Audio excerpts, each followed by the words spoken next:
19 तारीख से लेकर 31 जुलाई तक हमने दिल्ली के सभी सरकारी स्कूलों में पेरेंट्स को बुलाया है और उनसे डिस्कस कर रहे हैं उनके बच्चों की पढ़ाई के बारे में। लगभग 5 लाख पेरेंट्स अभी तक टीचर्स से मिलके जा चुके हैं। 5 लाख से ज़्यादा पेरेंट्स अभी तक टीचर्स से मिलके जा चुके हैं।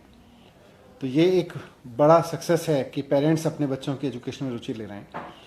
इन्हीं पेरेंट टीचर मीटिंग्स में मैं भी गया और वहाँ पेरेंट्स से भी मिला।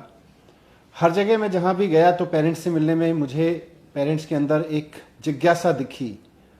वो चाह रहे हैं कि स्कूल खुलेंगे, लेकिन वो समझना चाह रहे हैं कि कब खुलेंगे, कैसे खुलेंगे तो हमारे बच्चे की सुरक्षा का क्या होगा। लोग चाहते तो हैं कि स्कूल खुलें, लेकिन उनके मन में डर भी है।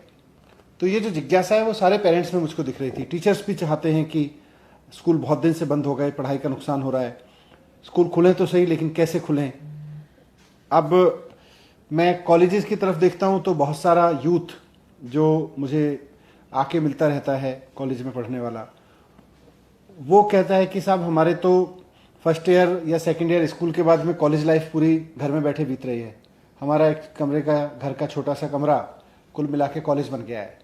बड़े बड़े कॉलेज में पढ़ने वाले बच्चे आते हैं, वो कहते हैं कि जी हमने इतने बड़े कॉलेज में एडमिशन लिया था, सोचा था वहाँ के कैंपस में शान से रहेंगे या शान से पढ़ेंगे। वो हमारा घर का एक कमरा पूरा मिला के उस बड़े से कॉलेज का हमारा कैंपस बन गया है। बात ठीक है, बच्चों की सुरक्षा के मद्देनजर सब कुछ बंद रखना पड़ रहा है। तो अब आसपास के राज्यों में भी स्कूल कॉलेज खुले हैं। कई राज्यों का मैंने स्टडी किया।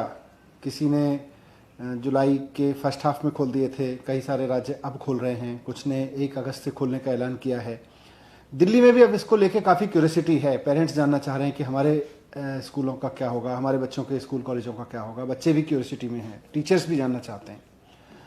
इससे पहले कि सरकार कोई डिसीजन ले, मैं दिल्ली के स्कूलों और कॉलेजेस में पढ़ने वाले बच्चों से, उनके पेरेंट्स से, उनके टीचर्स से, उनके प्रिंसिपल्स से ये बात पूछना चाहता हूं कि अब हमें क्या स्कूल और कॉलेज खोल देने चाहिए। अगर खोल देने चाहिए तो कैसे, किस तरह से खोलने चाहिए, आपके सुझाव क्या हैं। अब हमारे लिए आपके सुझाव महत्वपूर्ण है। अब हम आपके लिए सुझाव मांगना चाहते हैं। जस्ट फॉर इंफॉर्मेशन कि अब दिल्ली में जो कोविड के केसेस रोजाना आ रहे हैं, उनकी संख्या घट के अब लगभग 40-50-60 के करीब रह गई है।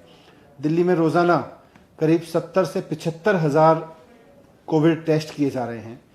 तो 75 हजार लोगों का टेस्ट करने पर 40, 45, 50, 60 किसी दिन, वापस 40 किसी दिन, उस तरह के पेशेंट्स की संख्या रोजाना आ रही है।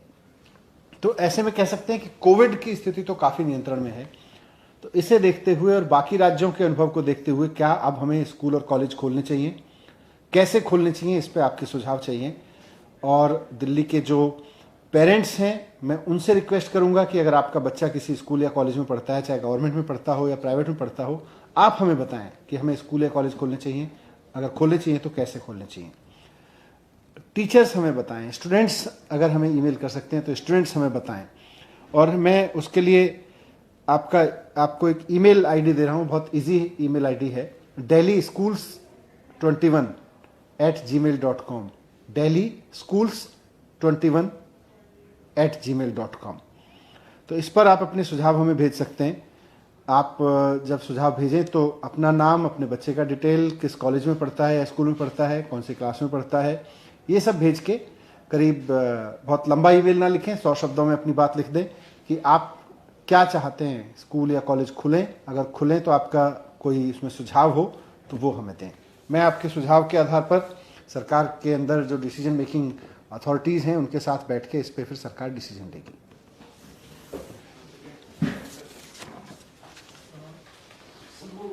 ब्लैक फंगस वाला इम्पोर्टेंट था जो उसको ऐड किया गया है, मुफ्त इलाज होगा ब्लैक फंगस का।